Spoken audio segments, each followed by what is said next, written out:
Gold, trusted gold buyers. మీరు తాకట్టు పెట్టిన బంగారాన్ని విడిపించి ఈ రోజు ఉన్న మార్కెట్ ధరకు కొనబడను. నమస్తే, welcome to I dream talking point with కవిత.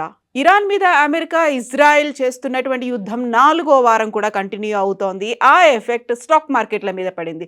సోమవారం ప్రారంభమైనటువంటి స్టాక్ మార్కెట్ ట్రేడింగ్లో ప్రకంపనలు చోటు చేసుకున్నాయి. నిఫ్టీ, సెన్సెక్స్ సూచీలు ఒక్కసారిగా కుప్పకూలాయి. నిఫ్టీ 50 ఏకంగా 392.90 పాయింట్లు పడిపోయింది. సెన్సెక్స్ 1200 పాయింట్లకు పైగా పతనమైంది. ఆల్ టైమ్ కనిష్టానికి చేరుకుంది. రూపాయి మారకపు విలువ డాలర్తో పోలిస్తే 33 పైసలు పతనమై 93.86 రూపాయలకు పడిపోయింది రూపాయి విలువ. పశ్చిమాసియాలో ఘర్షణల నేపథ్యంలో మరింత పతనమైంది రూపాయి విలువ. అంతర్జాతీయ మార్కెట్ల బలహీన సంకేతాలకు తోడు దేశీయంగా నెలకొన్న అనిశ్చితితో ఇన్వెస్టర్లు భారీగా అమ్మకాలకు మొగ్గు చూపారు. ఫలితంగా నిఫ్టీ, సెన్సెక్స్ కీలక మద్దతు స్థాయిలను కోల్పోయి భారీ పతనాన్ని నమోదు చేశాయి. ఈ భారీ పతనం వల్ల ఇన్వెస్టర్ల సంపద దాదాపు 5 లక్షల కోట్లు ఆవిరైనట్లు అంచనా వేస్తున్నారు మార్కెట్ రంగ నిపుణులు. పశ్చిమాసియాలో పెరుగుతున్న ఉద్రిక్తతలు, ముఖ్యంగా ఇరాన్ ఇంధన వనరులపై దాడులు జరిగే అవకాశం ఉందన్న వార్తలు ప్రపంచ మార్కెట్లను కుదిపేశాయి. అమెరికా జోక్యం కూడా పెరగడంతో ముడి చమురు ధరలు, క్రూడ్ ఆయిల్ ధరలు ఒక్కసారిగా పెరిగాయి. ఇది భారత్ వంటి చమురు దిగుమతి చేసుకునే దేశాల ఆర్థిక వ్యవస్థపై ప్రతికూల ప్రభావం చూపుతుందన్న ఆందోళనతో ఇన్వెస్టర్లు భారీగా షేర్లను విక్రయించారు.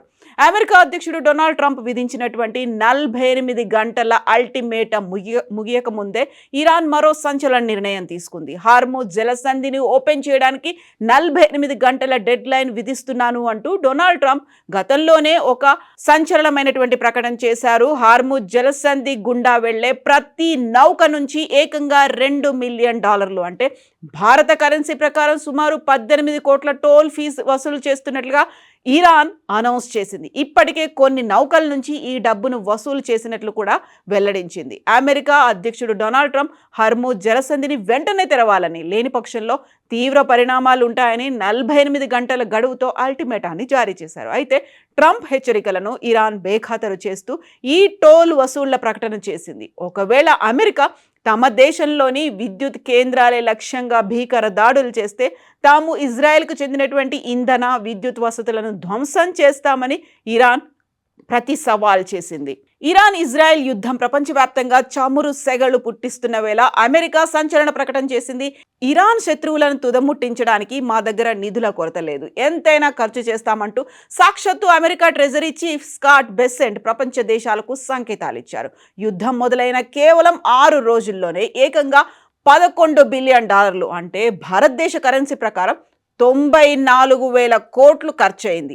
అయినప్పటికీ కూడా అమెరికన్లపై పైసా కూడా పన్నుభారం వేయకుండానే ఈ పోరును కొనసాగిస్తామని బెసెంట్ ధీమా వ్యక్తం చేశారు. అధ్యక్షుడు డొనాల్డ్ ట్రంప్ ఎప్పుడు సైనిక శక్తిని బలోపేతం చేయడంపైనే దృష్టి సారించారని బెసెంట్ గుర్తు చేశారు. యుద్ధం సుదీర్ఘంగా కొనసాగే అవకాశాలు ఉన్నందున భవిష్యత్తులో సైన్యానికి అవసరమైన సరఫరాల కోసం కాంగ్రెస్ నుంచి అదనపు నిధులు కోరుతున్నట్లుగా బెసెంట్ వివరించారు. ప్రస్తుతం ఇరాన్ యుద్ధం కోసం ట్రంప్ ప్రభుత్వం సుమారు $200 బిలియన్ అదనపు నిధులను అడిగే అవకాశం ఉన్నట్లుగా తెలుస్తోంది. అయితే ఇప్పటికే రక్షణ రంగం కోసం భారీగా కేటాయింపులు చేసిన నేపథ్యంలో డెమోక్రాట్లతో పాటు కొందరు రిపబ్లికన్ నేతలు కూడా ఈ ప్రతిపాదనను ప్రశ్నిస్తున్నారు. గత నెలలోనే ట్రంప్ సుమారు $840 బిలియన్ భారీ రక్షణ బడ్జెట్పై సంతకాలు చేశారు. ఖరీదైనటువంటి ఈ యుద్ధం 6 రోజుల్లోనే $11 బిలియన్ ఖర్చు అవడం మీద ఇప్పుడు ఆందోళన కూడా వ్యక్తమవుతోంది. ఇరాన్తో జరుగుతున్న ఈ పోరాటం గతంలో ఇరాక్, ఆఫ్ఘనిస్తాన్ యుద్ధాల కంటే ఖరీదైందిగా మారుతోందని ఒక అంచనా అయితే ఇప్పుడు ప్రపంచవ్యాప్తంగా జరుగుతోంది. అయినప్పటికీ కూడా అమెరికాతో చర్చలు జరపడం అనేది ఇక ముగిసిపోయిన అధ్యాయం అనేటువంటి ఒక మాటని ఇరాన్ విదేశాంగ మంత్రి అబ్బాస్ అరాగ్జీ తేల్చి చెప్పేశారు. గతంలో వాషింగ్టన్తో జరిపిన చర్చలు తమకు కేవలం విశ్వాసఘాతుకం, చేదు అనుభవాన్ని మాత్రమే మిగిల్చాయని అరాగ్జీ అంటున్నారు. ఇకపై అమెరికాతో ఎలాంటి రాయబారాలకు ఆస్కారం లేదని ఒక స్పష్టమైనటువంటి ప్రకటన చేశారు. గతంలో అమెరికాతో కుదిరినటువంటి అణు ఒప్పందం నుంచి అమెరికా ఏకపక్షంగా వైదొలగడాన్ని ప్రస్తావిస్తూ అరాగ్జీ వ్యాఖ్యలు చేశారు. ఇచ్చిన మాటపై నిలబడే నైజం అమెరికాకు లేదని, కేవలం మోసపూరిత ధోరణి ప్రదర్శిస్తోందని అరాగ్జీ అంటున్నారు.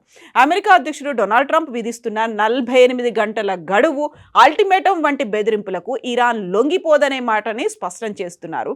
తమ దేశ ప్రయోజనాల పరిరక్షణకు ఎలాంటి నిర్ణయం తీసుకోవడానికి సిద్ధమైనా ఇరాన్ సంసిద్ధంగా ఉంటుంది అనేటువంటి మాటని హెచ్చరికలుగా ఇప్పుడైతే వెల్లడిస్తున్నారు. యాక్చువల్గా 4వ వారం కూడా కంటిన్యూ అవుతోంది. 3 నుంచి 4 వారాల్లో ఈ యుద్ధం ముగిసే అవకాశాలు ఉన్నాయని గతంలోనే డొనాల్డ్ ట్రంప్ చెప్పినటువంటి నేపథ్యంలో ఇది ఇంకెంతకాలం కొనసాగుతుంది, ఎంతకాలం కొనసాగినా తమకు నిధుల కొరత లేదనేటువంటి మాట అమెరికా చెప్తోంది. బట్ అక్కడున్నటువంటి కాంగ్రెస్ కావచ్చు, అక్కడున్నటువంటి ఇతర నేతలు, ప్రజలు మాత్రం దీని మీద ఆందోళన వ్యక్తం చేస్తున్నారు అనేటువంటి మాటలు అయితే వినిపిస్తున్నాయి.